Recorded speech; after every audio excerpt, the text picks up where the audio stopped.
Hi guys! Welcome dito sa Rizan Charo. Ang reading nito ay for collective for anyone who can resonate sa reading nito. This is a general reading for collective and this is a collective reading.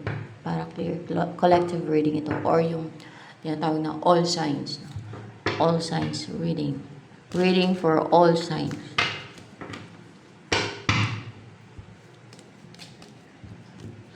Wow guys, Page of Pentacles. Ang ganda ng first card. Healthy ka. Nagbo-blooming. Nag-grow. Gano'n. Nag-umpisa ka ng mag-bloom, mag-grow. Na maging healthy na hindi na, alam niyo, hindi pinipiste kaya healthy. Katulad ng tanim, di ba? Healthy yung growth ng tanim pag walang piste. Pag walang mga nangangain sa tanim na yun, mga insekto, piste. Oh, ganun ka. See? And kung ano man yung mga umpisahan mo, maging consistent ka na niyan kasi wala na nang didistract, wala nang nanggugulo sa isip mo, wala nang nandidistract pati sa'yo, wala nang mga nagpapakonfuse sa'yo, wala nang nagpapajuggling sa'yo, wala nang mga nang-a-atake sa'yo, wala nang nang-harm sa'yo. So, hopefully, tuloy-tuloy yan na wala nang nang-harm sa'yo. So, yan. And may ano dito, and the pentacle, no? Solid yung pentacle. And may trunk, may ano dito, may puno na matibay. Naging matibay ka na, para matibay ng pundasyon mo na hindi ka na matatangay. No? Na hindi ka na matatangay ng hangin na isang blow na itumba. Hindi ka na ganun. Continuous na yung growth mo, no? Parang nag-blooming ka pa, healthy ng growth mo ngayon. No? Ganun. So ano pa? Ang energy mo ngayon. Maybe you feel fresh right now. And ano pa? Ay, Queen of Cups. You are courageous at heart. Bakit? With the color blue, no? It symbolizes courage and truth. So, inaamin mo yung totoo mong feelings towards someone. Yung totoo mong nararamdaman, you feel empathy. You feel empathy. Yung nakakaramdam ka ng empathy, love, care, affection towards someone or anyone, no? Meron kang iniisip na malalim. Person na totoo mong mahal o mahalaga siya sa'yo, importante siya sa'yo, pwede family mo or ex mo or karelasyon mo, gano'n. Or partner mo, kung may partner ka, pero kung wala di ex mo o crush mo ay parang hindi mo naman mamahalin pa ata yung crush mo, di ba? Pag crush parang ano lang yun, admiration lang yun, di ba? Pag hindi mo pa nakarelasyon, parang wala pa talagang feelings yun. Maliban lang kung nagayuma ka, ay akala mo love na talaga yan. Pero, alam niyo yung gayuma, manipulation kasi yun eh. Oh. At may demonyo yun. Or kaya ay parang, alam niyo, in-influensya yung isipan mo. No? It's not you. It's not the real you. Pati yung feelings mo, hindi yan totoo. Yung thoughts mo, inisip mo sa tao na yan, na talagang na-attach ka na, alam yung parang in love ka. Yun, epekto ng gayuma lang yun pag ginayuma ka. O kaya ay kung ano man ginawa nila sa'yo, no? Pagka na-influensyan ka ng mga gawa ng witchcraft, no? So, ganun. So, ano pa?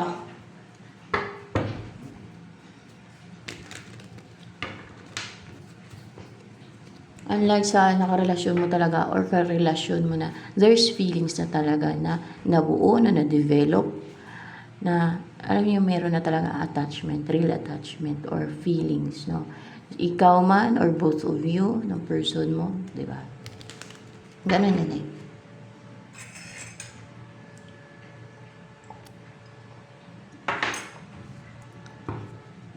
Maliban na kung hindi ka seryoso sa tao o wala ka talagang feelings sa nakarelasyon mo, na kung pera lang habol mo o paglaruan, di ba? Pero kung nakapagrelasyon ka dahil gusto mo siya na maging partner o makarelasyon, na seryoso ka, then ma-develop ka talaga, no? Ma-build yung yung love or there's feelings, no? Magkakaroon na ng connection kasi sa inyo nun eh, pagka nagkaroon ng relationships sa inyo na isang tao. Yan. O relasyon. So ano pa, o yung pag naging jowa mo siya, di ba? Doon nag-develop yung love. Pero sa umpisa, crush pa lang yan or admiration, di ba? O, pag crush, wala pang feelings talaga na ano yan. Na love, wala pa yan. Wait lang.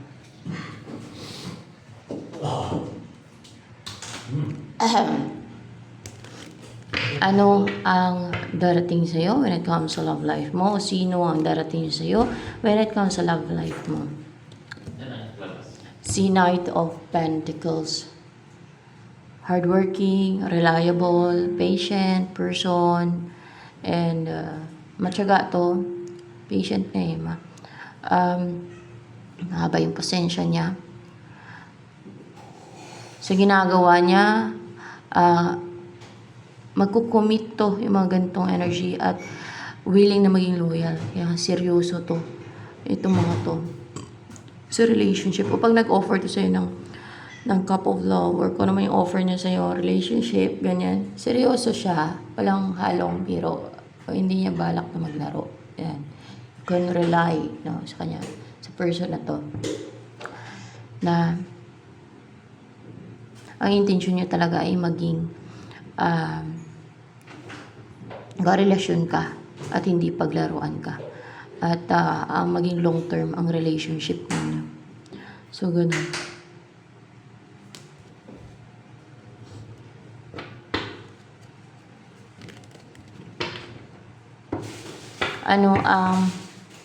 And this person is creative with the color green. Generous with the color green. Or maging generous to towards you. May pera to kasi pentacle naman to eh. Masipag kasi ito magtrabaho. Ano yung Knight of Pentacles niyan? Kilala ka na ba niyan? Hindi pa. Hindi ka pa niya kilala. Hindi pa. Hindi ka pa kilala ni Knight of Pentacles. Ikaw kilala mo ba yan? Hindi. Hindi mo pa kilala yan si Knight of Pentacles na yan. So, ibig sabihin new person yan siya. It's a new person. New person yan. Na makikilala mo, na makikita mo, na mag-meet kayo. Yan, it's a new person and pwedeng may distance with the world. Basta magkikita kayo, mag-meet mo yan siya. Ano yan, nakatadhana? Tadhana mo ba yan si Knight of Pentacles? Mukhang hindi. Ano pahala ko ba yan? Upright? Hindi mo siya tadhana. Kundi, ano yan, destiny mo ba yan? Tadhana, ano? Hindi nga. In English ba? Yan daw yung the one for you. Yan na yung the one for you, si Knight of Pentacles. That is someone kanino energy to? Ikaw tong impress dyan. Ikaw to. Yung impress dyan na, ay madaming naiinggit sa'yo, madaming pinagsisilusan ko, kaya nainggitan ka. Alam yung bitter pag tumingin sa'yo, punong-puno ng inggit. Na para bang naging defensive sila dahil sa insecurities nila at inggit nila sa'yo. Kasi ganito ka, yan nakikita nila sa'yo. Empress, nasa iyo na lahat. Doon na kayo sa labas. Sumunod kayo kay Papa nyo, kay maingay man kayong dalawa. Labas na. Dalian yung dalawa, magsilabas na.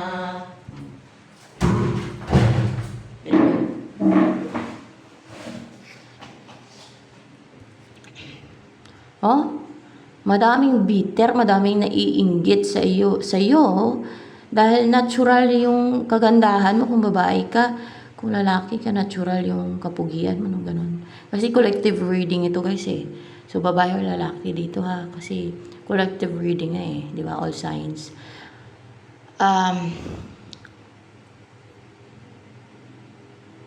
At mukhang napaka ano mo pa eh, kind-hearted kahit sa mga animals, may animals pa dito. Natural, simple, pero attractive. Kaya madaming envious sa'yo. Bitter eh. Ayan ako. Parang mga tingin ko sa mga ganyan, parang siraan ng ulo. Yung mga ganyan, gitiro na yun. Ay, naku. Kasi umiiral yung selfishness, greediness, inggit, mga ganyan. So, ganyan tao. Kasakiman.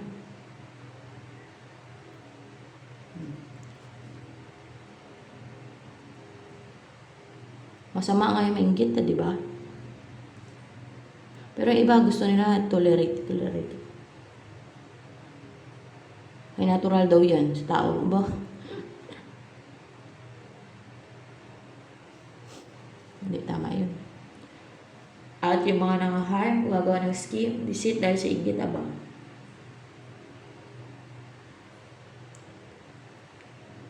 Evil ang mga tao ganyan. Evil na yan. Kasi root of all evil is in me. Evil yung mga tao na yan. Saan ba napupunta yung mga evil?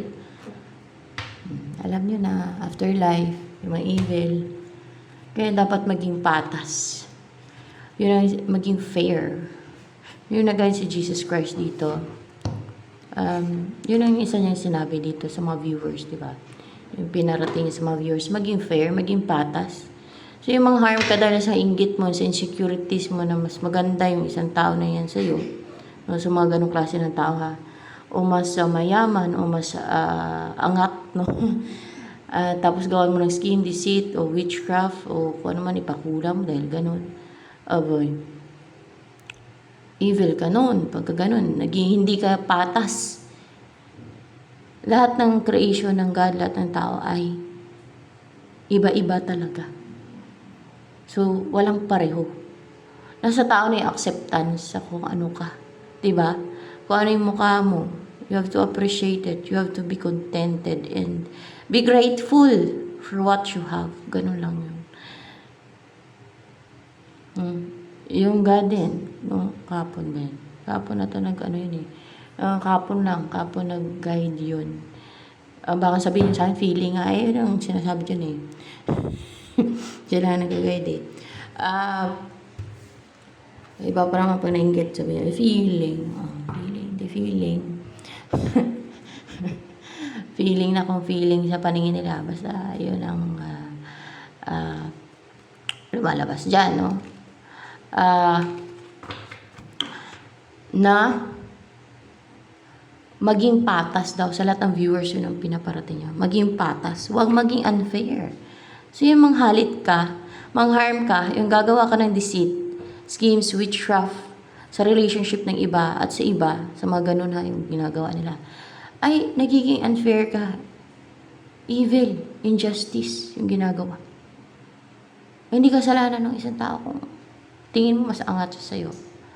Kung mas lamang siya sa'yo, baka nagsikap lang yan sa buhay. Baka iniingatan niya din yung sarili niya para maging attractive siya, parang nag-effort din siya para maging attractive siya. Or yung ganun siya ginawa ng God eh. So, why you should question it? Diba? Sa mga ganun ha. So, ano yung message ng angels for you? Spiritual teacher. Your life purpose involves teaching others about healing and spirituality. Yung spiritual teacher ka daw eh. Alam yung spiritual teacher? Para mga prophet, mga ganun ba? Or yung nagtuturo about spirituality. And kaya spiritual teacher eh. Kahit hindi naman prophet eh, di ba? Pero sa panahon ngayon, madami ang false prophet. At yun ang pinaniniwalaan ng karamihan din ng mga nalilihis yung landas, yung mga nami-mislead nila. Paniwalang-paniwala sila doon. Kasi mas maluwag dun eh. Yung papunta kasi sa impyerno, maluwag. Hindi migpit. Hindi makitid ang daan, kumbaga. Walang kang ganang sundin rules, no? Walang ganang bawal. O, diba? Parang gano'n na din yun, no? Kaya ang path papunta sa langit ay narrow yan siya. Very few daw yung nakakasumpong na path na yan. Yung mga righteous na mga tao. Pero yung papunta sa impyerno, maluwag daw yan. At mukhang maganda pa. So, yun yung tinatahak na mga tao, yung buhay nila. Yun na yun. So, Hindi ibig sabihin na kung mayaman ka, nag-enjoy ka sa buhay mo, nagliliwaliw ka, ang sarap ng buhay mo, ay forever yan.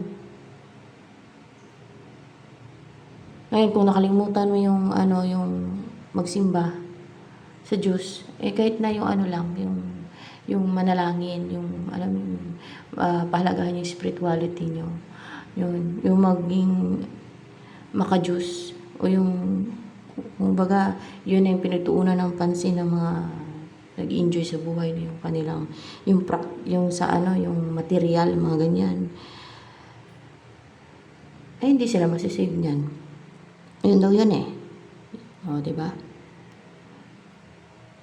Kasi ang kayamanan na yan at yung lahat ng luxury in life ay pansamantala lang yan. Hindi yan yung naman madadala yan sa kabilang buhay. So kung may impyerno ka, hindi mo yan doon madadala sa impyerno. Yung kayamanan, yung luxurious na buhay, yung magandang buhay, hindi madadala yan. Puro pagdurusa na doon sa impyerno Kaya nga daw, mas okay pa yung mabuhay ka ng mahirap, na may dignity, na matuwid, na mapunta ka sa langit, no? Na doon mapunta yung kaluluwa mo. Kasi yung nagliliwaliw ka, nag-enjoy ka sa buhay dito, ang ganda-ganda ng buhay mo, tapos impyerno ka mapunta, kasi forever na doon sa impyerno, puro pagdurusa. Yung sikat nga dito, tapos ang yaman-yaman mo, luxurious yung buhay mo, ang sarap-sarap ng buhay mo, ang ganda-ganda ng buhay mo, napaka-perfect, wala nang perfect na buhay. Parang all good things are coming to you, pero kung mapunta naman sa impyerno kaluluwa mo, forever ka dumadusa, o diba? Kasi kung nakalimutan mo na yung kung hindi ka gumagawa ng masama, tapos nakalimutan mo yung magsimba sa God, yung mag-pray ba, yung paglaanan mo yung spirituality mo, yung manalangin, o yung sa spiritual, sa spiritual, di ba? Na nag-focus ka lang sa material, ay tinitempt ka nun ni Mammon. Alam mo si Mammon, yan yung naka-assign sa material sa mga wealth, di ba?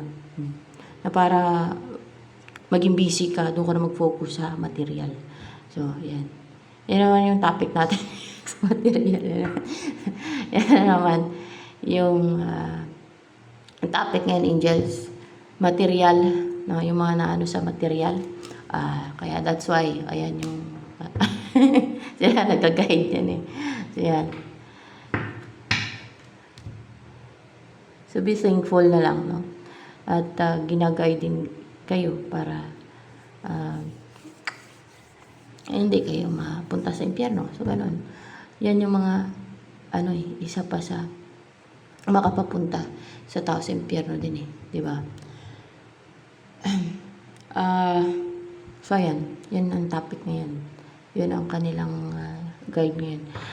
And your life purpose involves teaching others. Yung life purpose mo daw ay napapaloob or kasama yung pagtuturo mo sa iba tungkol sa healing at spirituality.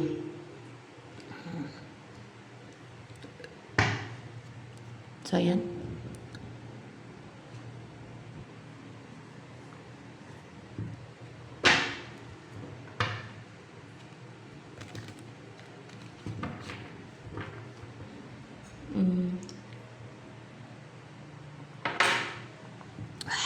In-embody mo energy ngayon.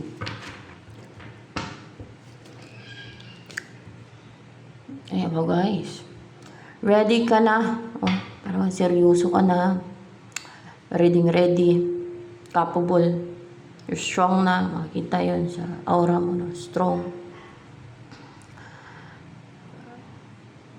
And parang naka-ready ka na talaga for this right time. Sa tamang oras na to.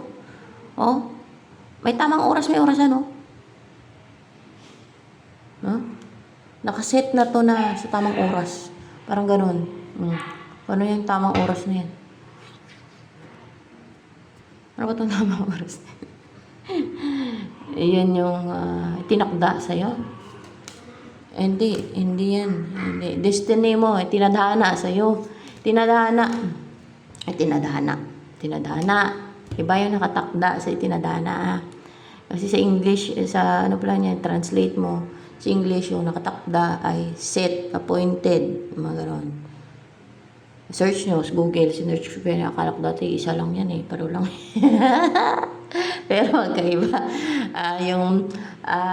Tinadhana naman ay destiny, no? Ay nakatadhana, destiny. Kaya magkaiba talaga. Ayan. Yung destiny mo, ayan o. Oh. Yung kung ano may nakatadhana sa'yo.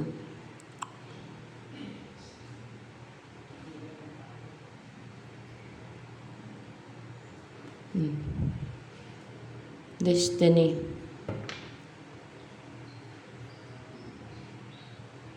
Destiny. Yan ang ready ka na sa iyong destiny. O parang piniprepare or naka-ready na. Naka-ready ka na mag-umpisa na yung destiny mo.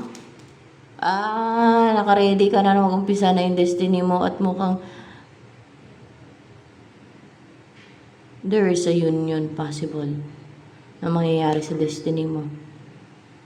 Ewan ko. Ano ba yung destiny mo na yan? May union nga. May unite kayo ng someone na divinely guided yung inyong connection.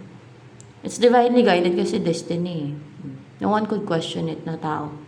Kasi tao lang. Okay? In destiny, it's from God. God ang nag-destiny yan. Ang tao lang. Creation ng tao. Walang tao na pwede mag-question yan. Mainggit. Pwede yun. Pero yung mga mag-try na humadlang sa destiny na yan, umarang, ay baka may impyerno pa. Baka doon pa sila pagtatapon sa impyerno. Ang dami na ingit sa'yo. Baka, kung alam nila yung destiny mo, baka ininggitan ka na din nila. Ganyan yan ang tao eh.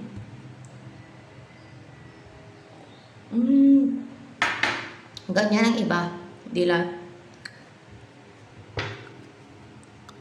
Ganyan yung mga nasa side ng darkness, pinapairal ng inggit nila at manghalit na lang sa inggit. Pero kung sa side ng light, di yan manghalit. Hindi yan gagawa ng scheme, hindi gagawa ng evil, hindi gagawa ng witchcraft. Dahil lang sa nainggit o na basta hindi yan gagawa ng yung pang-harm dahil lang sa nainggit, na insecure, just may ang kadalasan na gumagawa ng scheme, deceit, plots, evil, harm, witchcraft. Lalo na kung dahil lang sa inggit nila ay sa side ng darkness yan. Sa side ng kadiliman yan. Mga evil na mga tao yan. Naman hindi ba nagbago? So yan. Wala atang balak magbago yung iba na yan. Ewan ko. So ano to? Ano tong tungkol sa person na yan? Person yung ma-unite kayo. Person ba yan? Yeah, it's a person. Person yan na ma-unite. At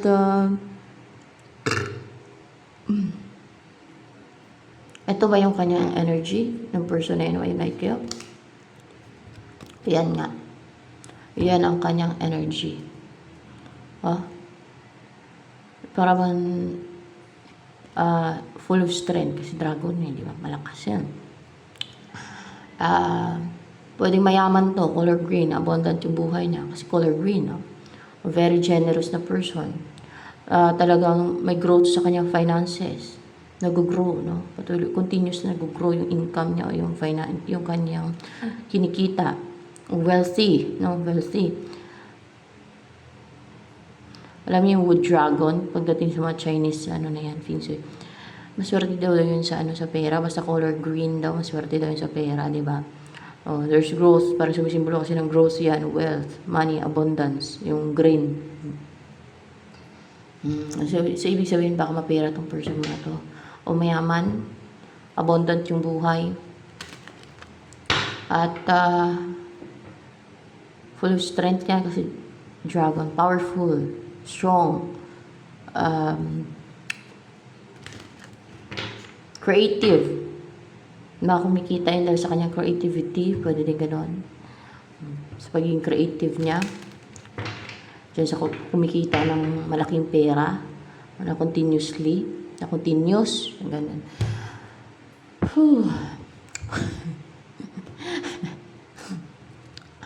Ano yung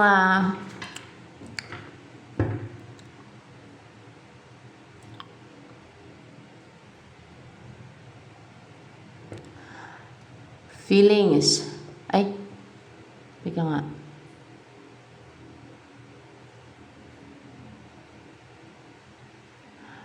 Ito ba yan si Knight of Pentacles? Yan ba yan si Knight of Pentacles?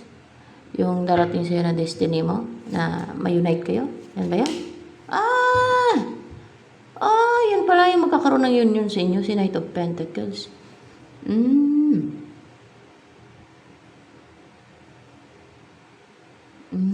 Pero ano yan? On your person? Hindi mo yan past person eh. Diba yung iba, past person yung kanilang destiny, o nakadaanas mo na lang. Ito ngayon, it's a new person, hindi ka niya kilala, hindi mo siya kilala. Baka nakita niyo lang yung, baka may isa sa inyo nakita niyo yung picture ng isa, o alam yung pangalan, pwedeng ganun. O hindi nga talaga kilala eh, pero hindi kayo nagkakilala, or hindi niyo kilala ang isa't isa. At destiny naman yan, kaya ano yan eh, nasa ano na yan, parang dumadaan kayo sa divine plan. Pagsamahin na lang kayo ng celestial beings yan. Alam niyo na yung mga tao na, di ba? Ano lang, creation ng God yan. Magulat ka na lang. Ay, may yun na mangyayari. Mag-meet kayo niyan, makikita mo yung tao. It's a surprise. So, yan.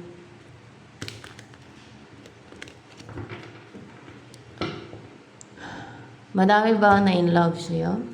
Ngayon, tingnan natin kung madami kasi attractive kayo. Madami. Madami na in love sa'yo. May mga ex ka pa na in love sa'yo. In love pa rin sa'yo. Meron. May mga ex ka pa na in love sa'yo na gustong bumuo ng family with you. Oh, see? Na gustong bumuo ng family with you. At yung mamuhay na kayo ng payapa, tahimik. Kaso lang may nakadistin sa'yo, yung person. Yan, Knight of Pentacles. Iyak na lang sila pag dumating na yun. Siya pala, sabihin na. Siya nakatuluyan niya. Sayang. Kapag ganun. Kapag ganun sila. So, ikaw yung wish fulfillment, may ex ka o may mga ex ka na kung madami kang ex na ikaw yung wish fulfillment nila, na they will feel contented in life na pag ikaw yung asawa niya. Pag ikaw yung napangasawa, ganun. Pag ikaw na yung kasama sa buhay, they feel happy, fulfilled, satisfied. Kasi lang, may nakadestin sa'yo. Kaya hindi kayo nagkatuluyan yan. Tama ba kung kaya hindi kayo nagkatuluyan ng ex mo o mga ex mo na yan dahil may nakadestin sa'yo? Yeah. That's why.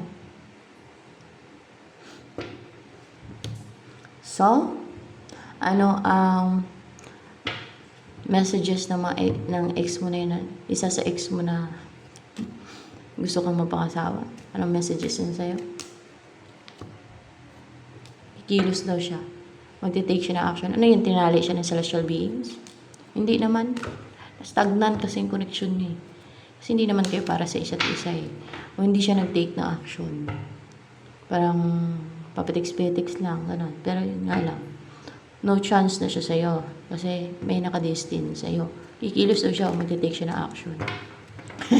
Ano pa ang gusto niya sabihin sa'yo ng person na yun na isa sa person, sa ex mo na ang gusto ka pang pangasawa, ano yung gusto niya pang sabihin sa'yo? Gusto ka nga niya mapangasawa. Ay, mukhang na-obsess siya sa'yo, hindi. Para bang hinahanap yung isipan niya. Na ano, naalaala mo? Na mga alaala mo. Oh. Na-miss ka niya, malungkot siya. Hindi siya masaya sa buhay niya. Nananamlay siya pag wala ka. Isip siya ng isip sa'yo. O parang nababaliw siya sa'yo. Ganun. Nababaliw siya sa'yo, guys. Madami ba itong, kung may madami kang ex, o kung ilan yung ex mo, mga nababaliw ba sila sa'yo? Oo, mga nababaliw sila sa'yo, guys. Oh my gosh. So, ito na lamang for collection reading.